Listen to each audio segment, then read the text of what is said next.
When you don't go to Geico.com, car insurance can seem intense. Like breakup R&B intense. I thought you said you loved the sweater that I got you. If you didn't, you could have told me. Geico makes it easy. Just go to Geico.com anytime to update or check your policy without all the extra drama. I even had a gift receipt. Blog Talk Radio.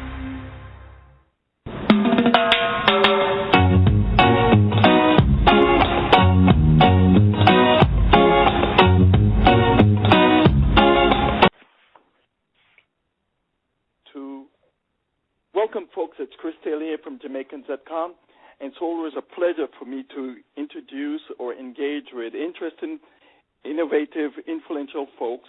And tonight is no difference. We have Hughie Rose, who will be having a conversation.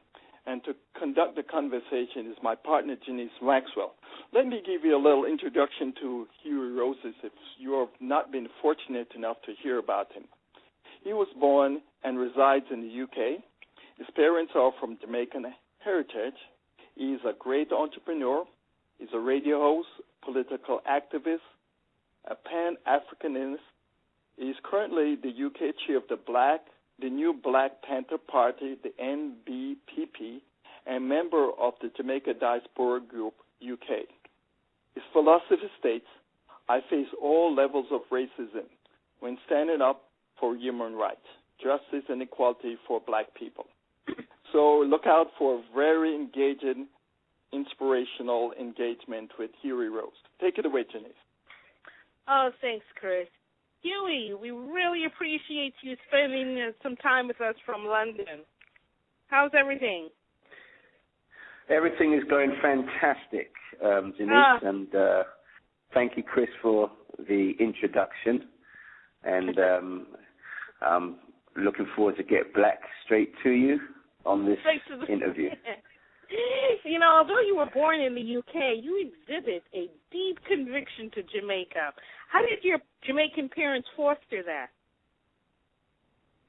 Well, you know, coming up in a Christian household, there was rules, regulations, and lots of discipline and lots of love.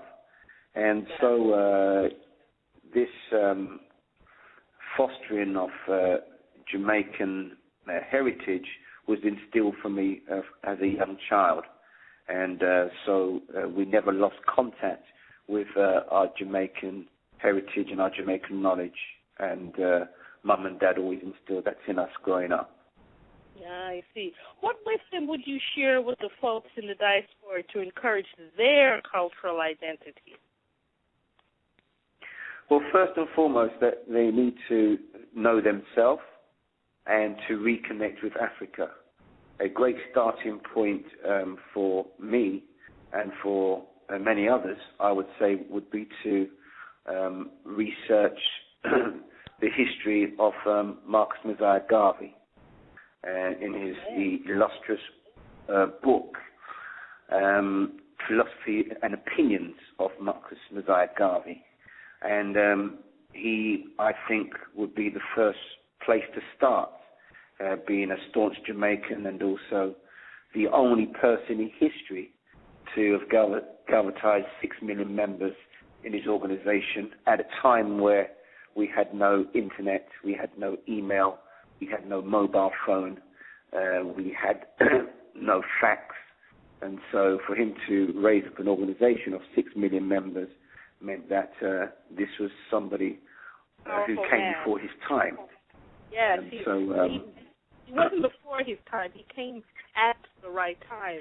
And for those of you who in Radioland who don't know about him, I strongly encourage you to go on YouTube and type in Marcus Garvey and see the kind of people. We're talking 1920, and that is just incredible. You're absolutely right on that. You know, you're very, very politically active. Give us a summary of your journey to chair the NBP, which is the new Black Panther Party.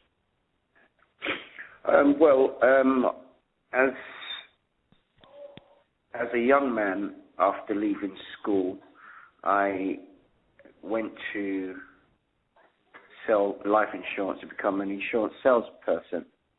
And during my insurance years, one of the managers had made it required listening for us to listen to a man called Minister Louis Farrakhan in one of his speech. Yes, and he made us listen. He made 10 of us listen to a cassette tape by Minister Farrakhan, who was talking about power, something that he defined as people organised, working for economic rebirth. And so when we listened to that tape, we were then encouraged to give a copy of that tape to members of our family and to our relatives. And so I always wanted to find out who this man was, and when I was trying to do some research to find out who he was, I found out that he had been banned from coming to the UK. And so in 1989, I said, yes. So in 1989, I said to myself, if he can't come here, I will come to him.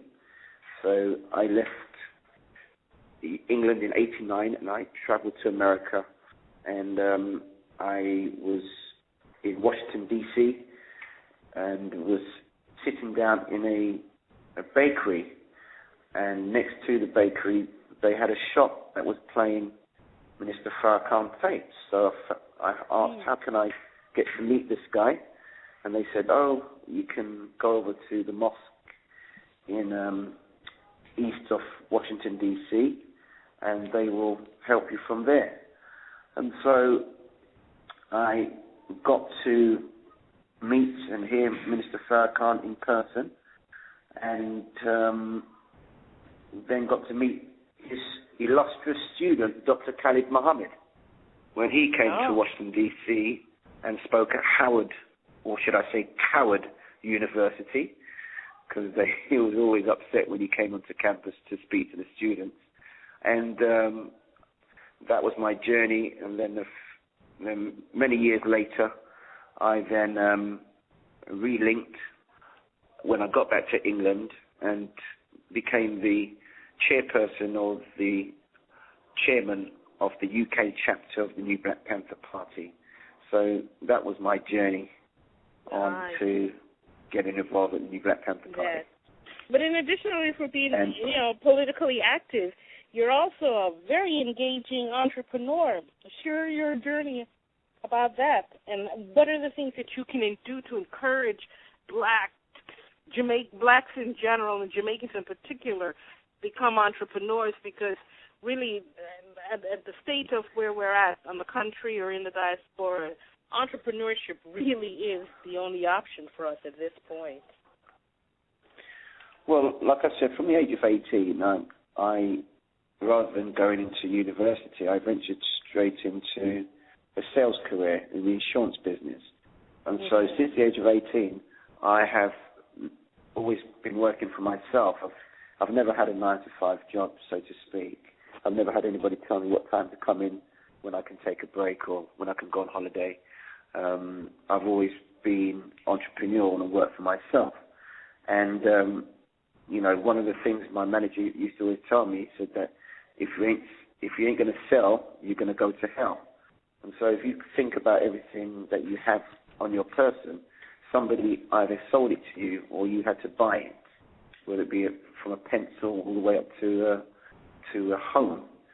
So sales for me has been the way to separate myself from the masses and doing for self. And obviously, under Dr. Khalid, he always taught that you, as a black person, should always strive to do for self.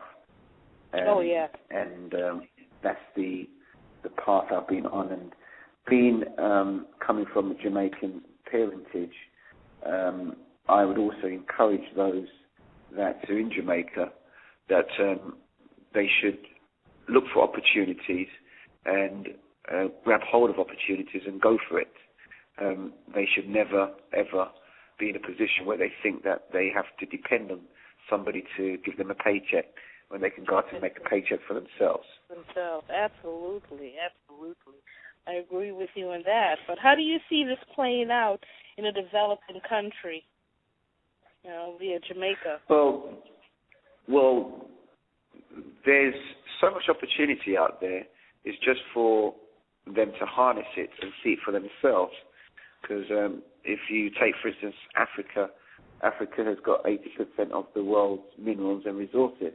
And it always seems to be non-Africans that's going into Africa seeking those opportunities when, the wealth of Africa is right within reach of the African themselves.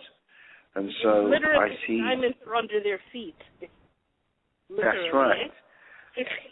And if you read the story, Acres of Diamonds, you'll see that that is literally true. Is that we're running away from Africa, we're running away from the Caribbean to seek opportunities in the West when the opportunities are right there at our feet. It's just for us to ascertain them and go for it. Quite true. You talk about running away from the Caribbean. Jamaica just elected a new leadership and is now heading towards 50 years of independence. Give us your assessment, since you're so heavily involved in Jamaica. Well, I know Sister Portia, and she has good intentions. And really and truly, if it's going to work, Jamaica has to do other things rather than the same old thing over and over again. Even after 50 years of independence, Jamaica is still dependent and really have not separated themselves totally from their former colonial masters. And so the way ahead really is to her to forge a new leadership and really bring in the youth into the decision-making situations within Jamaica,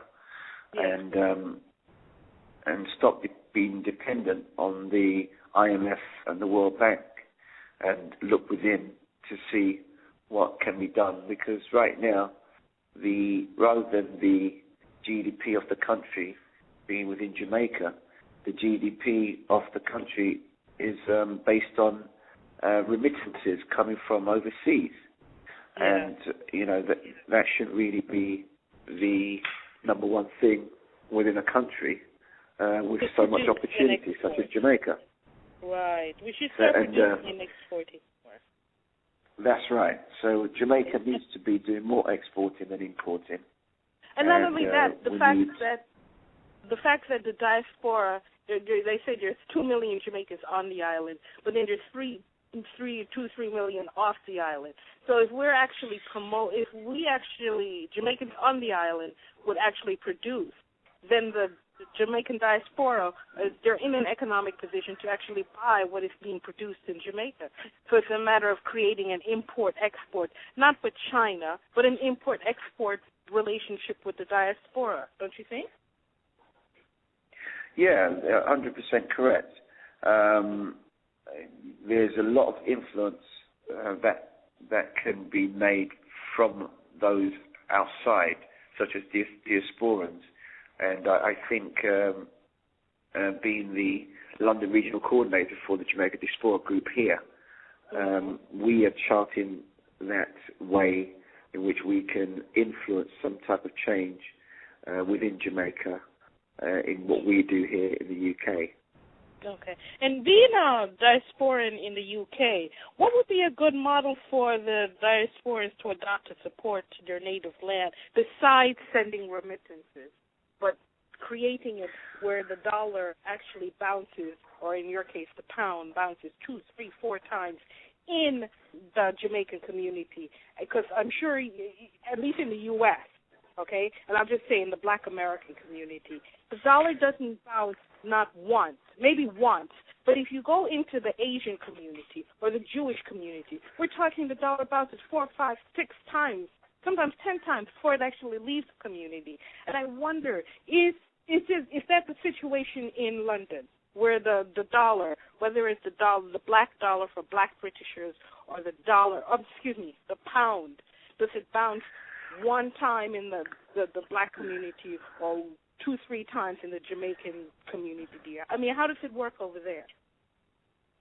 Well, it works this way. The pound that is spent amongst the Asian community stays in the Asian community for 12 days before it leaves the Asian community. Exactly. Same over here. Same thing over here in the U.S. Stays in the Jewish community 7 days before it leaves out of the Jewish community, and it stays in the white community 5 days before it leaves their community. It stays in our community for 3 hours. Uh-huh. And so the pattern continues. But what can we do to change that? One of the things to do to change that is that more utilization of black businesses and blacks doing business with each other. What's happened so far is that the Asians are working as a collective, and so many of the things that they're doing, they're able to buy in bulk because they are sharing their resources and putting in the capital. What's happened is with black people, because of trust levels, we have not been able to trust each other enough to be able to pool our resources together and make those amends. And so what's been happening is that people are working as individuals rather than working as cooperatives or working together in unity. And so even though our buying power is very strong, our buying power does not reach the individual black businesses as it should do. The majority of money is going to the Pakistani and Asian community. Yeah. That's just such an unfortunate thing, because here in the U.S., if the blacks were to collectively hold on to their money and let it bounce, they would actually have a higher GDP than Sweden, which is pretty mind-blowing. Sweden, right there in Europe. That's right. You know? So, I mean, and this is just the U.S., and I'm sure it's probably the same kind of thing. But economics has a lot to do with the way people treat each other. And a few months ago, there was the riot, the UK riot. Give us an assessment on how the media handled it and what gaps do we need to fill this void. Because when we're watching it over here, I don't see any blacks or I don't see any Caribbeans actually reporting on this. I see white males, and they are extremely racist when it came on to how they were portraying that riot. Could you give us some insight about it? Yes. Well, really and truly, that's neither here or there, you see. It boils down to us as a people acknowledging who we are and working with each other as a collective, as a cooperative. That's the main crux of the problem. And as long as we are disunited, we cannot overcome a lot of the obstacles that are in our way. But give us an opinion of the media and how our community can develop our own media, given the level of the technology that we have available now as opposed to back in Garvey's era when there was basically a phone call and flyers. What are some of the things that you think we can do? Well, one of the things that we don't have, you're right, we don't have our own media. And many times when we have our own media, the media is not supported by our own black people. And so that boils down to economics, because to have a strong media, you need someone to support your media. You need someone to advertise. So, again, it boils back to economics, don't you think, and entrepreneurship? That's correct. It goes down to entrepreneurship. And, again, people not working as a collective, it does not help either. And so we need to have a strong media, and we need those who can invest in a strong media house that is black-owned and black-controlled. Right. And then there was this gentleman, I'm sure you've heard of it, where he's a media person. His name's Stokely. Are you familiar with him? He said that white children are turning black, which is why the country is on a moral decline. And he even had the nerve to say that it was Jamaican patois and reggae music was the main reason for the riot. And if the British didn't go around, the truth of the matter is, Jamaicans are not the ones who are the terrorists. Because if the white British people did not go around colonizing people all over the world, exploiting them for their natural resources, non-British people wouldn't have had the mindset to believe that you can't make it unless you're British, you know? Do you see what I'm saying? So give us your opinion on that. Stokely's racist comment, because that was the first person that I saw on the media when the riots were going on. Well, first and foremost, it wasn't a riot; it was an uprising to a situation which could have been prevented if the police had listened. A young brother called Mark Duggan was shot, and the family was not informed that their son had been shot.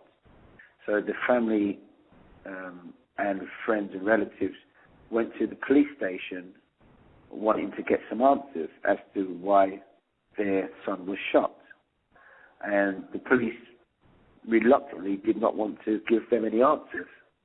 And then one of the police officers decided to assault one of the Nubian sisters that was outside asking for answers. And this provoked anger, and this is what caused the uprising. And then it went from city to city, from borough to borough.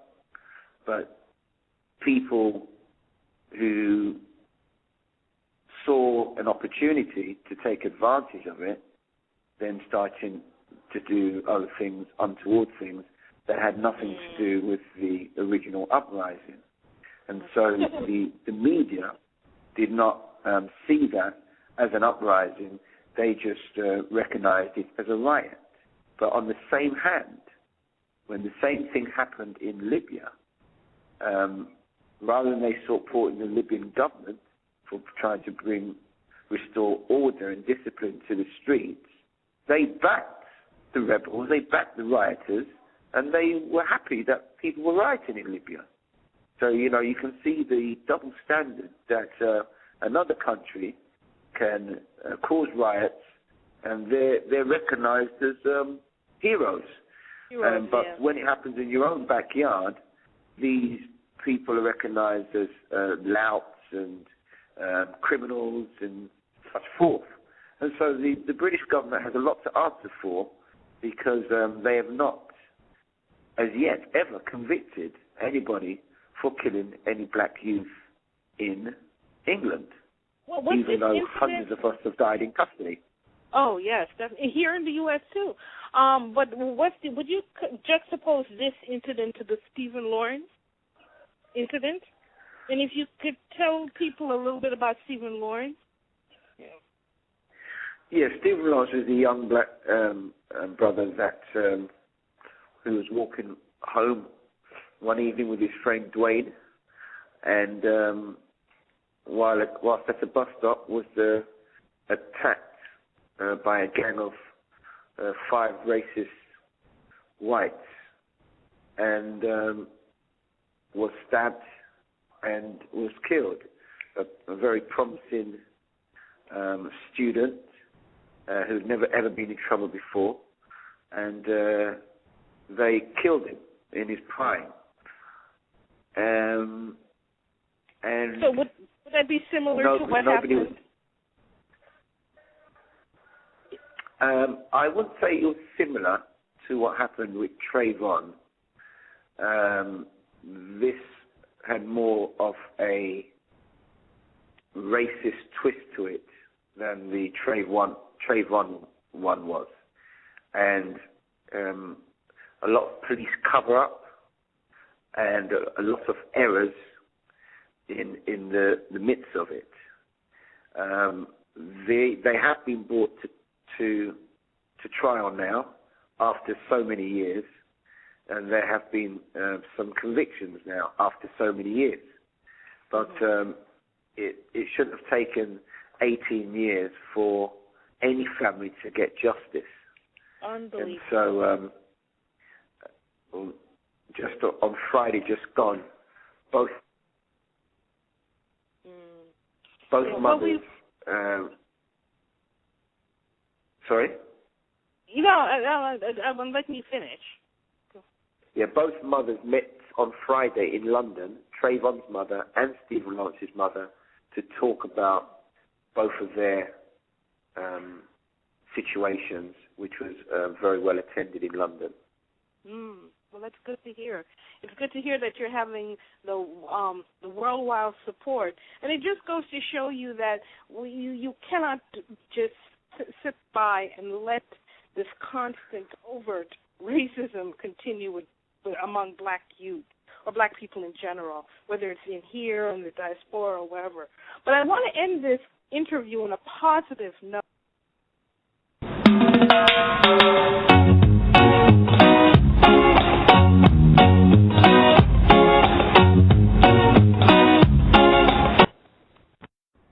Progressive brings you Flowetry with Flow. Ring around the rosy. The rosy, in this case being your car and home insurance bundled together to save you money. Oh, so cozy. Ashes. The mic falls down. Bundle home and auto and save with Progressive. Visit Progressive.com. Progressive Casualty Insurance Company and affiliates. Discounts not available in all states or situations.